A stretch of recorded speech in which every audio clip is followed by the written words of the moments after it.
उम्मीद है आप सब खैरियत से होंगे और अच्छे होंगे। जैसे कि आप जानते हैं मेरा नाम उबैद है और क्लास 10 का मैथ फर्स्ट चैप्टर वास्तविक संख्या का प्रश्नावली 1.1 का पहला प्रश्न, दूसरा, तीसरा, चौथा आपके सामने था। तो आज हमने प्रश्न 5, 6, 7 बताया है। 7 वाला आपको होमवर्क दिए ताकि आपको जो है सॉल्व करें और आप ट्राई करें घर पर। जैसा भी रहेगा आप मुझे मैसेज करिएगा, फॉलो करिए और आपसे यही उम्मीद है। बेहतर यही है आप जुड़े रहिए। आपको जितना भी क्वेश्चन का आंसर जानना है, फिजिक्स भी डाउनलोड होगा, केमिस्ट्री और हर चीज़ की एक्सरसाइज और पूरा चैप्टर कंप्लीट आपको हमारे चैनल पर मिलेगा। बस ये है कि अभी शॉर्ट वीडियो बन रही है, धीरे धीरे लॉन्ग वीडियो भी बनेगी और उम्मीद है आप तक पहुँचेगी और आपको अच्छी भी लगेगी। अभी तक के लिए ओके, ठीक है। ये कि क्या किसी प्रकृति संख्या n के लिए संख्या 6 अंक 0 पर समाप्त हो सकती है क्या? जैसे कि आप जानते हैं मेरा नाम उबैद है और मैं यूट्यूब पे एक प्रश्न लेकर आपके सामने आ रहा हूँ और उम्मीद है आप तक पहुँचाने की कोशिश है। अगर आपको कोई भी चीज़ क्लियर ना दिखाई दे तो आप मुझे जो है कमेंट में डिस्क्रिप्शन में लिंक दी गई है, आप उसमें कमेंट कर सकते हैं और जो है कि हम आपको PDF प्रोवाइड करेंगे। चलिए देखिए इसका आंसर क्या है। जैसे प्रश्न 1, प्रश्न 2, प्रश्न 3, प्रश्न 4 आपके सामने था। आज प्रश्न 5 लेकर आया हूँ। जांच कीजिए कि क्या किसी प्रकृति मतलब नेचुरल संख्या n के लिए संख्या 6 अंक 0 पर समाप्त हो सकती है क्या? हमें क्या करना है, इसको सॉल्व करना है। सॉल्व करने का मतलब ये है, चलिए हम इसको आंसर में कुछ लिखना है। यदि क्या है, यदि अगर कोई भी संख्या 0 पर समाप्त होना चाहती है तो उसका अभाज्य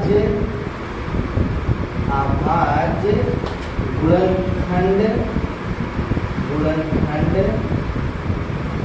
कम से कम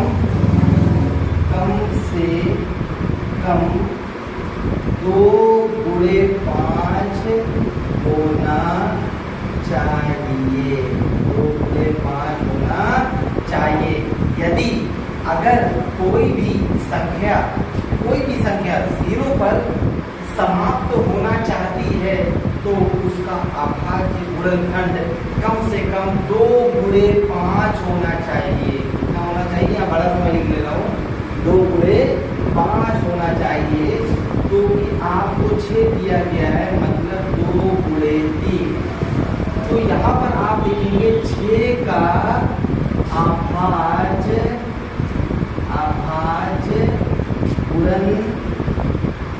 गुणनखंड 2 गुणे 5 के रूप का नहीं है।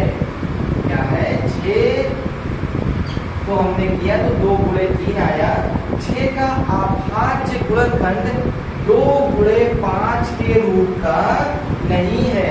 अर्थात क्या लिखेंगे बेटा यहाँ पे? अर्थात कभी भी 0 पर कोई भी संख्या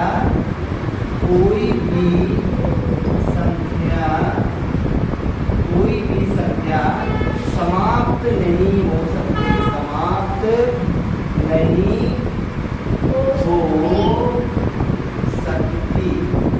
हो सकती इनके लिए।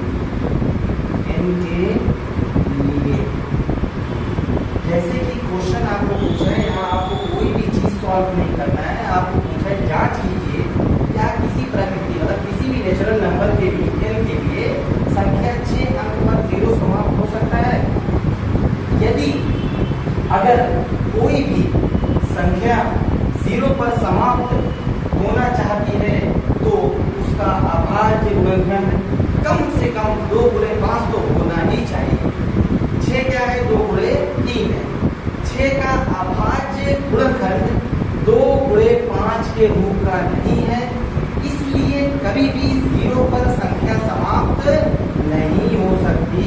यही आपका है आंसर। चलिए, आपका क्वेश्चन 4 समाप्त हुआ, क्वेश्चन 5 प्रश्न 5 समाप्त हुआ। बढ़ते हैं अगले प्रश्न की तरफ। हो सकता है आपको अच्छा लगे, उम्मीद है।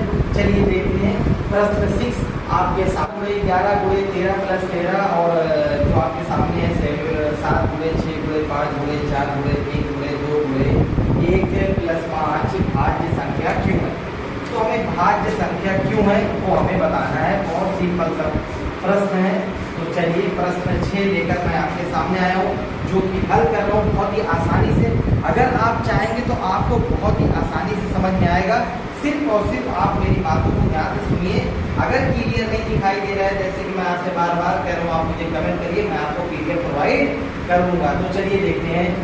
7 गुणे 11 गुणे 13 प्लस 13, एक 13 बाहर आ जाएगा तो बचेगा 7 गुणे 11, एक 13 की जगह 1 गुणे 1 प्लस 13। तो चलिए 7 13 का 13 उतार लेंगे, 11 को 7 से करेंगे तो आ जाएगा 77। क्या आएगा बेटा? 77 गुणे 1 प्लस 13। ठीक है ना। तो क्या करेंगे, 13 को 13 उतार लेंगे, 77 एक 77 प्लस 13 क्या हो जाएगा बेटा? 13। अब 77 को 13 से जब प्लस करेंगे तो शायद 90 आएगा। 70 80 90 है ना।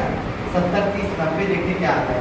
77 को 13 से क्या करना है, जोड़ दो। 7 3 10, 10 के 0 हासिल 1 7 1 8 1 9, क्या हुआ? 90 आया ना। Yes sir. 90। अब क्या हो गया? 13। ठीक है। अब क्या करना है, 13 को क्या करना है, 90 से आप गुणा करेंगे तो क्या आएगा आपको? आप इस सकता लिख सकते हो 13 को 13 ही रहने देना बेटा, उसको बिल्कुल कुछ मत चेंज करना। 13 को 13 रहने देना। अब यहाँ पे लिखना 45 गुणे 2, क्योंकि अगर हम 45 को 2 से करेंगे तो हमारे पास आता है 90। तो मुझे ये सिर्फ बताना है ये भाज्य संख्या है, अतः ये भाज्य संख्या है, इसलिए मैंने क्या किया, 90 को तोड़ के मैंने अलग कर दिया। अब अगर मैं 45 को 2 से गुणा करूंगा तो 2 5 6 10 के 0 हासिल 1 2 4 8 1 9, तभी मेरे पास 90 आया। तो 13 तो मेरे पास पहले से दिया है 13, और मैंने क्या किया, 90 को तोड़ के अलग कर दिया। तो 13 गुणे 45 गुणे 2। इसके बाद मैं यहाँ पे लिख सकता हूँ, क्या लिखूंगा बेटा? अतः ये भाज्य संख्या है। क्या लिखूंगा बेटा? अतः ये भाज्य संख्या है। आई बात समझ में? चलिए दूसरा वाला जांच करते हैं और देखते हैं कि उसका प्रश्न आंसर कितना आता है। प्रश्न का आंसर जो भी आएगा आपके सामने रहेगा। क्या कीजिए कि 7 गुणे 11 गुणे 13 प्लस 13 और जो सम आपको दिया गया है भाज्य संख्या, तो मैंने ये पता कर लिया इसका 7 गुणे 11 गुणे 13 प्लस 13 भाज्य संख्या है। अब दूसरा देखते हैं क्या है। 7 गुणे 6 गुणे 5 गुणे 4 गुणे 3 गुणे 2 गुणे 1 प्लस 5। तो 5 5 बाहर क्या आया? क्या आया? 5 आया। 7 का 7 गुणे 6 गुणे 4 गुणे 3 गुणे 2 गुणे 1 प्लस 5 की जगह आएगा 1, क्योंकि हमने 5 5 कॉमन लिया तो यहाँ क्या बचेगा बेटा? 1 बचेगा। क्या बचेगा बेटा? 1 बचेगा। तो 5 का 5 ऐसे ही उतार लेंगे ब्रैकेट में। आप सबको क्या करेंगे, हम गुणा करेंगे। इसको छोड़ देते पहले, यहाँ से देखते हैं, यहाँ से ना। यस। 2 1 9 2 क्या ही 6 24 24 छक्का 24 छक्का कितना आएगा? 6 24 के 4 हासिल 2 6 2 12 13 14। 24 छक्का क्या आया? 144। 144 को जब 7 से करेंगे तो 144 कितना आएगा? 7 4 28 28 के 8 8 हासिल 2 7 चौक 28 29 30 के 0 हासिल 3 7 एकन्नम 7 8 9 10 आया कितना बेटा 1008 प्लस 1 आ गया।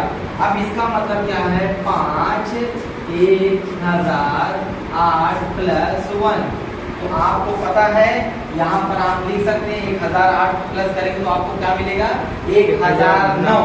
या तो आप यहाँ लिख के छोड़ दीजिए, फिर यहाँ पर बताइए अतः ये भी भाज्य संख्या, ये भी भाज्य संख्या है। चलिए प्रश्न 6 जो है कंप्लीट हुआ। बढ़ते हैं अगले प्रश्न की तरफ, जहां पर आपका 1.1 एक्सरसाइज जो है आपकी कंप्लीट हो